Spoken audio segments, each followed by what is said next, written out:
everyone, and welcome back to another financial planning video. My name is Erin Varghese, and I am a financial planner and associate advisor here at Peer Portfolios. In our last financial planning video, we talked about all things Social Security. What is it? How do you calculate it? How do you know how much you're going to get? How do you access your record online?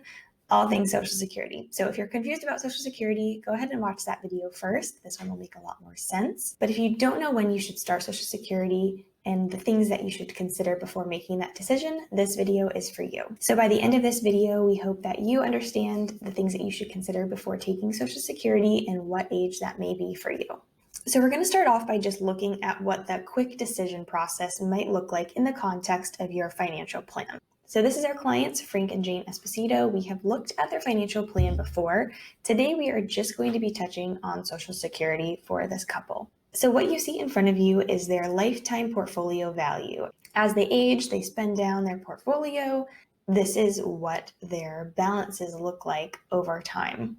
We typically default to the full retirement age just to see what your plan looks like if you were to wait to that point, and then we pivot from there. Do you need to take it early? Do you want to take it early? Should you wait until later? Do you want to wait until later? So just really quickly to see what it looks like in the context of this client's financial plan, we have their full retirement age. This is what it would look like if they were to take Social Security at that point. We want to see what it would look like if they took Social Security at the earliest point at 62 years old for each of them.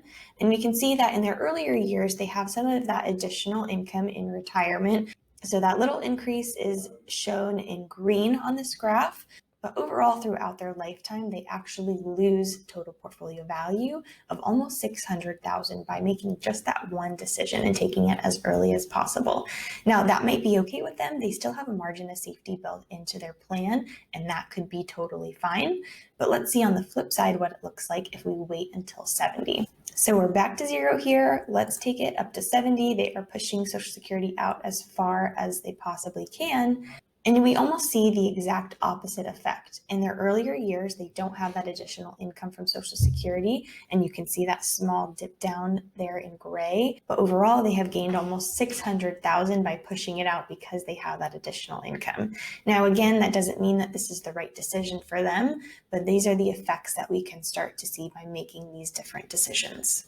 Now, of course, everyone's personal situation is going to be different. A lot of clients agonize over it. It is a big decision to make, but we want to arm you with information so that you make the best decision for you, your situation, your family. So here are a couple of tips and things to think about and consider before you make that decision.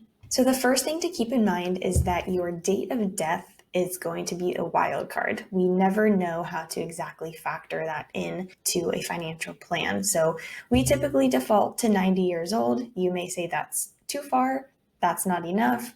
That's up to you and your decision, maybe family, health history. But when thinking about Social Security, it's a wild card. We don't know when you are going to pass. So it's hard to use that as a factor of when to take Social Security. If we knew you were going to live until 150 years old, we would probably defer until you are 70. If we knew that you would only live until 70 years old, we might want to take it as soon as possible. We know that answer is going to be different from everyone, so we want to take caution when we are considering your life expectancy into the equation of when to take Social Security. So make your best guess, but know that you will never truly know. The next thing to consider and to keep in mind is that you do not have to take Social Security as soon as you retire. I've heard from a couple of different clients that they think that it's an obligation to take Social Security, that as soon as you are not receiving your salary and your regular income, that you have to start taking Social Security immediately. And I want you to know that that decision is totally up to you. There's a lot of factors, of course, that come into making that decision as we're talking about today. So there's two big things that pop up when we think about taking Social Security before your full retirement age. So let's say you retire at 65, your full retirement age for Social Security is 67, you've got 2 years. Now you can either start Social Security now, or you can wait and receive your full benefit.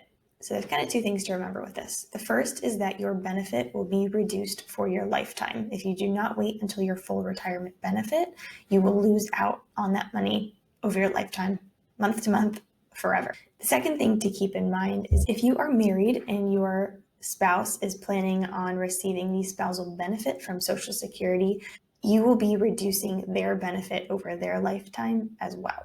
So always make sure that you run these projections, know how it is going to affect yours and potentially your spouse's income. So just keep in mind that if you are retiring before your full retirement age, to talk to your advisor, look at all forms of income and hash out which option is going to be best for you, because there are some long-term effects of taking Social Security earlier. Now, the next thing to keep in mind before you decide what age you should take Social Security is your different forms of income. Now, some people retire with rental income, pensions, maybe alimony. Any income that you have, that should be taken into account for your income in retirement.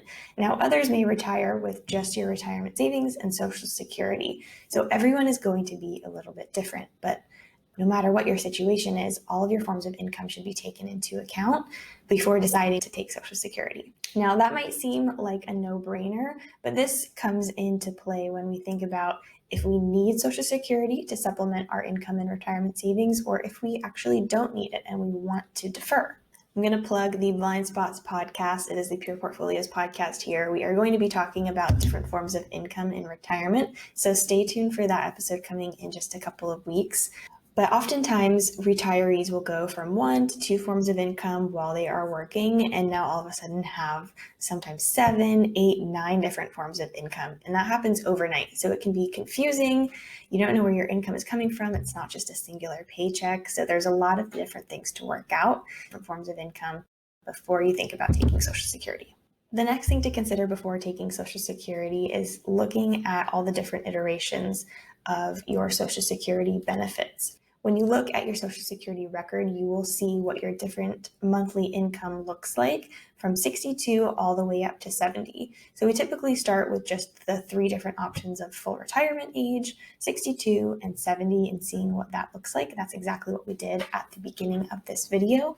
But you can look at all of the different ages in between. Maybe you want to wait until after your full retirement age to receive your maximum amount of benefits, but you don't want to wait all the way until 70. So then we're going to start looking at 67, 68, 69, and see how those small changes will make an impact on your financial plan. Now, again, it might be small, it may be big, but we want to look at all of the different iterations.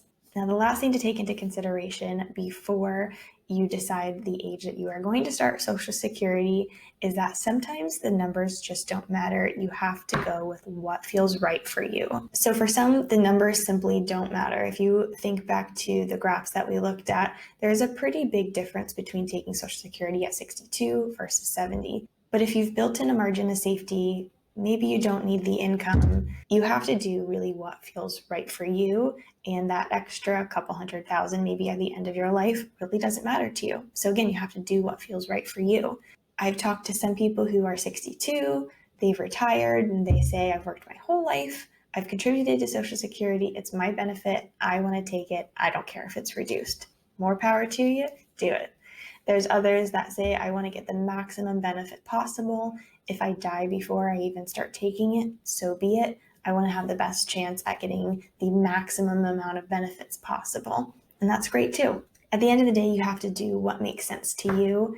There's a lot of different opinions as to what exact age is the best. There's a lot of blogs and podcasts and videos just like this one that are going to throw out the best age. But the matter of fact is that it's not a black and white answer. There is no one size fits all to answer this question of when to take Social Security. So if you have additional questions, feel free to reach out. You can always talk to us at insight@pureportfolios.com or reach out on pureportfolios.com to schedule a free consultation. So thanks for listening. Thanks for watching. We will see you in our next video. Bye.